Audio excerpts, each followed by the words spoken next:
shit in my head. Yeah, you don't wanna know. On your knees, begging for your life. I'm a 44 to your.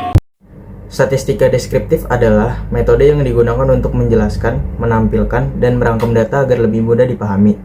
Pendekatan ini hanya menggambarkan data yang diperoleh tanpa membuat kesimpulan luas tentang populasi. Dalam statistika deskriptif, data disajikan dalam bentuk ringkasan numerik seperti rata-rata atau median. Tujuannya adalah memberikan gambaran yang jelas dan sederhana mengenai karakteristik utama dari sampel atau hasil pengamatan. Pemusatan MEAN yaitu umumnya disebut rata-rata, ukuran pusat dari data yang paling banyak digunakan karena mudah dipahami oleh siapa saja. Dan cara penghitungannya pun simpel. Rata-rata data yang belum dikelompokkan dengan rata-rata yang diperoleh dengan cara menjumlahkan seluruh nilai data dan kemudian membagikannya dengan jumlah data tersebut. MEAN data kelompok adalah rata-rata data yang sudah disusun dalam bentuk tabel distribusi frekuensi. Biasanya terdapat kelas interval. Nah, untuk mengetahui rumus MEAN itu sangat mudah. Untuk MEAN data tunggal itu jumlah data dibagi banyaknya data. Contoh soalnya itu misalnya jumlah datanya itu data yang sudah diurutkan dari data yang terbesar hingga yang terkecil. Contohnya 3 tambah 2 tambah 1 tambah 3 tambah 2 tambah 1 tambah 3 tambah 2 tambah 1. Hasilnya jumlah datanya itu 18. Dibagi banyaknya data yaitu 9. Karena data tersebut ada 9 angka. Jadi hasilnya 2. Ukuran pemusatan median itu sering disebut kuartil tengah, yaitu angka yang tepat berada di tengah kumpulan data yang telah diurutkan. Median yaitu notasi standar untuk median setelah diurutkan data dibagi menjadi 2 bagian yang sama oleh median yang merupakan nilai tengah. Sementara itu, untuk mendapatkan nilai median perlu untuk mengurutkan data dari yang terkecil hingga terbesar. Median yaitu nilai yang tepat berada di tengah susunan data ketika angka-angka yang diberikan yaitu ganjil. Namun jika angka dalam kumpulan data habis dibagi 2, kita dapat memperoleh median dengan merata-ratakan nilai di tengah kumpulan data. Nah, untuk mengetahui rumus median data tunggal itu dibagi jadi 2, yaitu yang pertama ada data ganjil dan yang kedua ada data genap. Data ganjil itu data urutan ke N. N itu banyaknya data ditambah 1 dibagi 2. Sedangkan data genap itu data urutan ke setengah banyaknya data ditambah setengah banyaknya data ditambah 1 dibagi 2. Untuk mengetahui rumus median data tunggal maupun data kelompok itu, nah untuk contoh data tunggal median itu contoh rumusnya seperti ini, yaitu data tunggal median dibagi jadi 2, yaitu data ganjil maupun data genap. Data ganjil itu caranya itu banyaknya data ditambah 1 per 2. Per 2 itu artinya dibagi 2.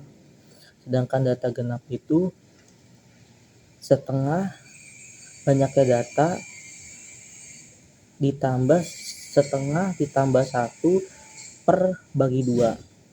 Sedangkan data kelompok itu median tepi bawah ditambah banyaknya data per 2 dikurang frekuensi kumulatif sebelum kelas median per frekuensi kelas median dikali P. P itu data yang sudah dibagikan lalu dikali. Rumus modus data tunggal itu sangat mudah, yaitu angka yang sering muncul itulah jawabannya. Contohnya 1, 2, 3, 3, 4, 0, 1, 7, 5. Nah, angka yang sering muncul itu ada angka 3 karena angkanya muncul 3 kali. Sedangkan rumus modus data kelompok yaitu modus sama dengan TB, yaitu TB tepi bawah kelas modus ditambah D1 yaitu selisih Nah, untuk rumus modus data kelompok itu sangat mudah, yaitu modus sama dengan tepi bawah kelas modus atau TB ditambah D1, yaitu selisih frekuensi kelas modus dengan frekuensi sebelum kelas modus, per D1, yaitu selisih frekuensi kelas modus dengan frekuensi setelah kelas modus, ditambah D2, yaitu sama aja, yaitu selisih frekuensi kelas modus dengan frekuensi setelah kelas modus.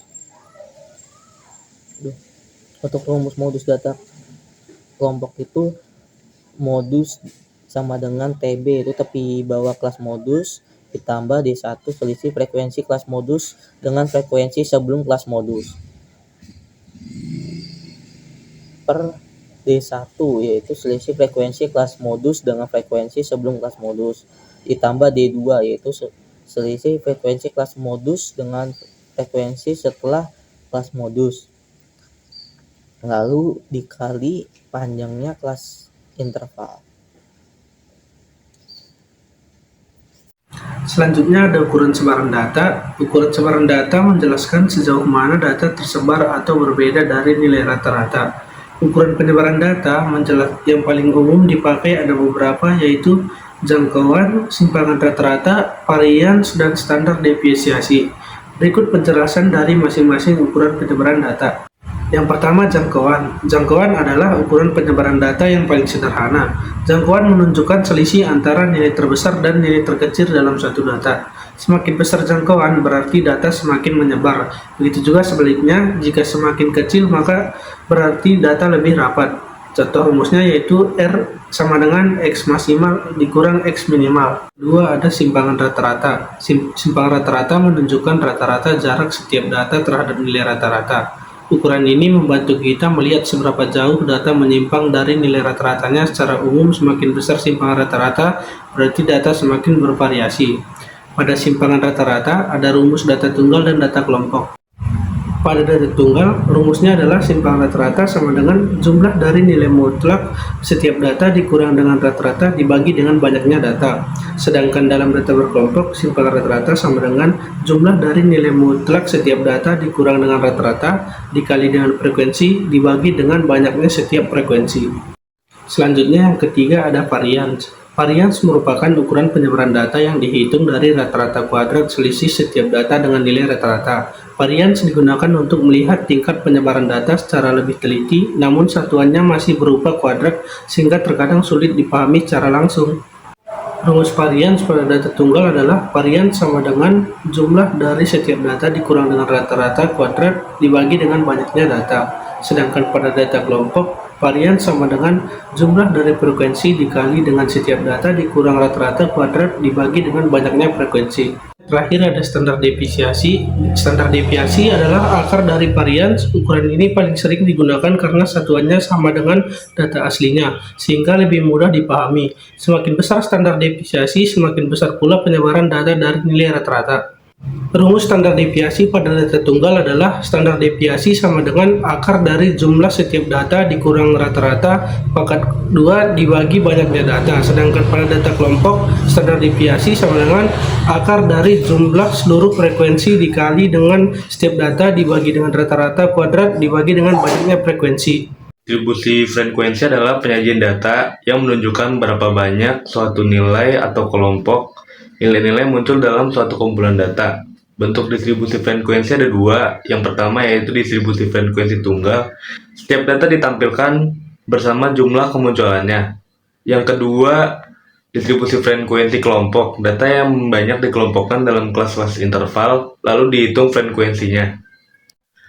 Langkah-langkah membuat tabel distribusi frekuensi ada 5, yaitu menentukan data tertinggi Xmax, data terendah Xmin, dan banyaknya data N. Yang kedua, menentukan range atau R sama dengan Xmax min Xmin. Yang ketiga, menentukan banyak kelas, yaitu K. Yang keempat, menentukan lebar kelas atau interval. Yang kelima, menentukan batas bawah kelas pertama. Penentuan nilai bawah kelas pertama bebas asalkan data terendah masih masuk ke dalam kelas tersebut. Grafik distribusi frekuensi. Yang pertama ada histogram. Histogram adalah salah satu jenis grafik batang di mana sumbu horizontal menunjukkan nilai-nilai dari kelas data dan sumbu vertikal menunjukkan frekuensinya. Ketinggian setiap batang sesuai dengan nilai frekuensinya, dan batang-batang tersebut berdampingan tanpa ada jarak di antara mereka. Histogram dapat disusun setelah tabel distribusi frekuensi untuk data yang telah diperoleh dibuat. Nah, inilah grafik histogram. Grafik histogram ini menunjukkan distribusi nilai ujian berdasarkan interval nilai atau sumbu X dan frekuensi atau jumlah siswa yaitu sumbu Y. Setiap batang menyatakan berapa banyak siswa pada rentang nilai tertentu. Grafik distribusi frekuensi yang kedua adalah poligon. Poligon frekuensi memanfaatkan garis yang terhubung ke posisi yang berada tepat di atas nilai tengah tiap kelas. Ketingkatan titik tersebut sesuai dengan frekuensi dari kelas, dan garis tersebut diperpanjang ke arah kanan dan kiri agar grafik dimulai dan diakhiri pada sumbu horizontal. Nah, inilah contoh grafik poligon. Grafik poligon ini menunjukkan perubahan frekuensi nilai ujian pada tiap interval nilai yang digambarkan dengan titik-titik tengah kelas yang dihubungkan garis untuk melihat pola distribusi data. Grafik distribusi frekuensi yang ketiga ada OGIF. OGIF adalah grafik garis yang menggambarkan frekuensi kumulatif seperti daftar distribusi frekuensi kumulatif. Perhatikan bahwa batas-batas kelas dihubungkan oleh segmen garis yang dimulai dari batas bawah kelas pertama dan berakhir pada batas atas dari kelas terakhir. OGIF berguna untuk menentukan jumlah nilai di bawah nilai tertentu. Nah, inilah contoh grafik OGIF. Grafik OGIF menunjukkan frekuensi kumulatif nilai ujian, yaitu jumlah siswa yang memperoleh nilai kurang dari atau sama dengan suatu batas tertentu. Saya akan menjelaskan interpretasi hasil dalam konteks bisnis. Interpretasi hasil adalah penjelasan makna, angka atau grafik sehingga dapat digunakan untuk membuat keputusan, melihat peluang, memperbaiki strategi, atau mengatasi masalah. Bukan hanya angka, tapi apa artinya untuk bisnis. Dan langkah-langkah cara membuat interpretasi hasil. 1. Sebutkan temuan utama. Tuliskan apa yang terlihat dari data atau grafik yang dianalisis. Contoh, penjualan naik, biaya meningkat, pelanggan turun. 2. Jelaskan apa artinya, dampak atau makna bisnis dari temuan itu. 3. Sebab kemungkinan. Sebutkan faktor penyebab yang masuk akal. 4. Dampak bagi perusahaan. Apa konsekuensi jika situasi itu dibiarkan atau ditindaklanjuti. 5. Rekomendasi tindakan. Apa yang sebaiknya dilakukan oleh perusahaan berdasarkan hasil data. Dan dampak interpretasi bagi perusahaan. Dampak bagi perusahaan menjelaskan bagaimana temuan dari data mempengaruhi bisnis secara nyata. Bisa dibagi menjadi beberapa aspek. 1. Keuangan, pendapatan naik atau turun berdasarkan tren penjualan. Probabilitas margin keuntungan bisa meningkat atau menurun. Biaya operasional, kenaikan biaya bisa menekan laba. 2. Operasional, produksi dan stok perlu disesuaikan dengan permintaan pasar. Efisiensi proses produksi atau layanan bisa perlu perbaikan. Sumber daya, jumlah karyawan, jam kerja, atau bahan baku bisa terpengaruh. 3. Pasar dan pelanggan. Dampak bagi perusahaan. Dampak ini menjelaskan bagaimana temuan dari data mempengaruhi bisnis secara nyata. Bisa dibagi menjadi beberapa aspek. 4. Strategi dan keputusan. Data membantu mengambil keputusan bisnis yang lebih tepat, misalnya memperluas produk baru, meningkatnya kampanye pemasaran, menyesuaikan harga.